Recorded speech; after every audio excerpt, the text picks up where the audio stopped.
So Dan Perry is with me in the studio. Dan, we seem to be seeing quite an escalation on the border just 24 hours after the Hezbollah chief Hassan Nasrallah stopped short of saying that he was ready to enter the conflict more fully. It had been much feared that they would announce on Friday that they're entering the fray, and that did not happen, which of course is what passes for good news in this part of the world. And yet we see that their sort of low-grade provocation from Hezbollah against the IDF and positions in the north continues and even slightly intensifies.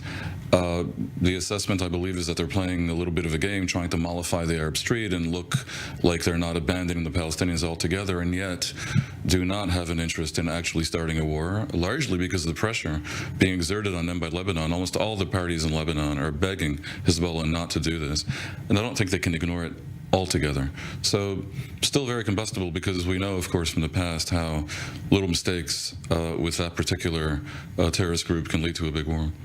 And the Americans, we had Secretary of State Blinken in Israel yesterday, the Americans saying they believe Hezbollah is deterred, whether or not from the threat of retaliation from Israel, or because we have got such significant US presence here right now. That's what he said. I generally advise people to, take with a grain of salt anything that any partisan says during wartime. In fact, during peacetime as well, but especially during wartime. But yes, the Americans are projecting that they believe this to be the case. It may be dangerous to goad them that way, because there is an element of pride, I think, that attaches to Hezbollah. We shall see. Well, we've been talking a lot about the day after in terms of for Gaza, but what about the day after for Hezbollah? Can Israel continue with this significant threat on its northern border? You're now hearing a lot of voices in Israel saying that no, they cannot. And unfortunately, these are new, old ideas. Maybe they should establish, I keep hearing, a security zone in southern Lebanon. Israel tried that for 18 years after the pullout, or after the invasion, in 1982, and eventually pulled out, gaining nothing in return, having lost hundreds of soldiers, and having seen its reputation trashed during that whole time for occupying parts of a neighboring country. I'm not hearing brilliant new ideas right now, but of course it is dangerous and annoying to have Hezbollah on the border, essentially looking right at Israeli communities. In the case of Metula, there's a Hezbollah base right above them that provokes them all the time. I have to think that Israel's not eager to invite upon itself a very active second front. But again, of course, the situation there is insane, as well as it is in Gaza. And of course, Hezbollah is controlled by Iran. And one theory is that Iran does not want to see another of its proxies completely destroyed, as it's seeing with Hamas. And I believe when Blinken says that Hezbollah is deterred, he refers obliquely to Iran being deterred, basically, because Iran would have to greenlight any Hezbollah action. And there we see it, three world leaders already talking about what Gaza will look like once the war to destroy Hamas is over. Absolutely. And it is very interesting that no one denied Blinken's allegation that they all understand that Hamas can no longer be tolerated as the sovereign in Gaza. So in that sense, the apparent pivot point that October 7th represented is now playing out before us. There is a widespread understanding, I think, that there is simply no way that the world, the region, and Israel can tolerate a terrorist group being in charge of Gaza, holding hostage 2.3 million Palestinians. Look, I see here two opposing vectors. One is that there's great understanding for Israel's goal, which is removing Hamas from power, virtually as a favor to the Palestinians. The other is a sense of a narrowing window because of the large numbers of casualties in Gaza, at least as being reported by the Hamas-run health ministry in Gaza.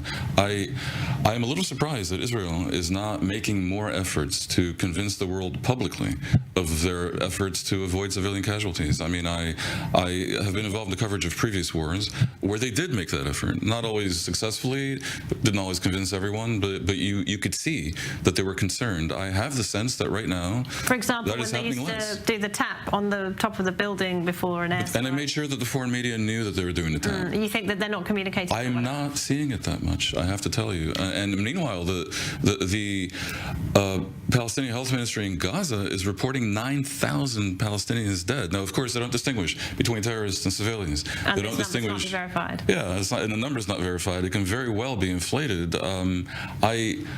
I think if Israel wants its window not to close sooner rather than later, if Israel wants to have the protests, the pro-Hamas protests across Europe not be huger than they already are, they might want to address this issue. Do you think that would make any difference? The protests seem to have taken on a life of them. It's a matter of degree. It would make a difference with the White House.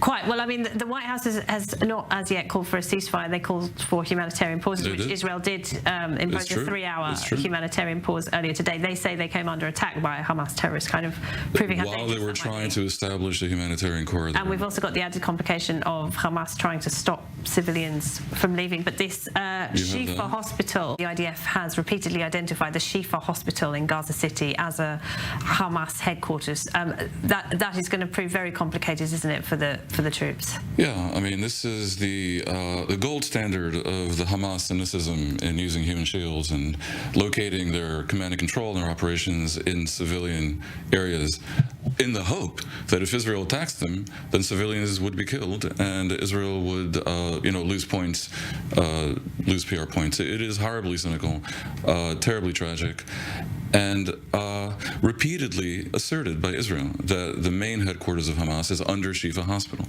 Now, I haven't seen it proven. They don't want to, expose their intelligence sources, but it's so insistent, this assertion by Israel, that I think we can assume there's something there.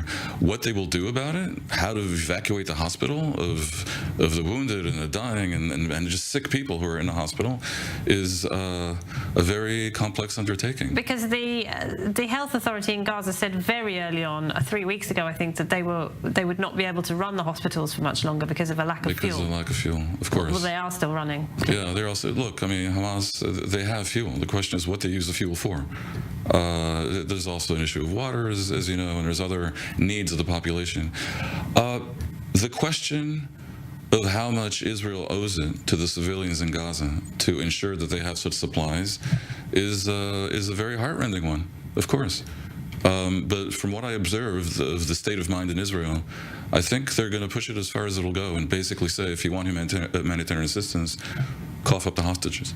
And of course, the health authorities and the other groups inside Gaza are saying that they cannot evacuate those hospitals. So that is going to be a real challenge, because we saw what happened with the Al-Ala hospital when it was hit by a Palestinian Islamic Jihad rocket early on. The whole world's media went on and blamed Israel for a strike. It was later proven. I want to think they learned a lesson, by the way.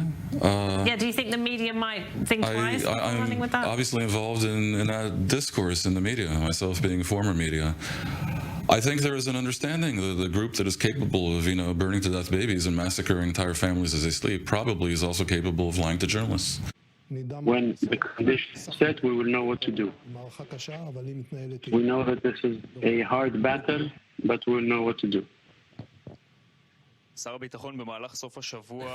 Here we go. All right, that was the Defence Minister, Yoav Gallant, driving home the point that there will be no Hamas left in Gaza after this war. And Dan Perry is still with us. And you were just saying to me, this is the first time in 17 years you've heard Israeli officials say that. Absolutely. I mean, they were equivocating until now because they always feared an actual invasion that we see now happening because of the cost of it. It is interesting to see the so-called diplomacy around all this, because it's so different from anything we saw in the past when there was a context for negotiation. At the end of the day, in the 4 or 5 previous rounds, Israel had a goal that was achievable: Hamas stopping the rockets, and Israel stopped hammering Gaza. And eventually, it always happened until the next time. Right now, when Israel is saying that its goal is to eradicate all presence of armed Hamas in Gaza, there is nothing for Hamas to offer up other than complete surrender, which they are unlikely to do. And therefore, this is, I think, a war to the finish that does not contain within it any sort of a dynamic that enables negotiation other than for humanitarian pauses and other such things. You're a journalist and you've covered these conflicts for the Associated Press in the past. Do you think that the international media continues to have more sympathy for the Palestinian side than the Israeli side? I think it's wrong to talk about the sympathy of media. Media is supposed to be objective and report the facts, obviously. It's composed of individuals. Most of the journalists I know are members of the global liberal, educated elite, for lack of a better term. Such people, including in Israel itself, are not fans of the West Bank occupation. End of story. That applies also to every living Shin Bet chief. So that's the reality, and therefore there's a certain critical aspect to the coverage of Israel and the Palestinians. It's a little bit different when it comes to Gaza. Liberals are not supposed to like bloodthirsty terrorist groups.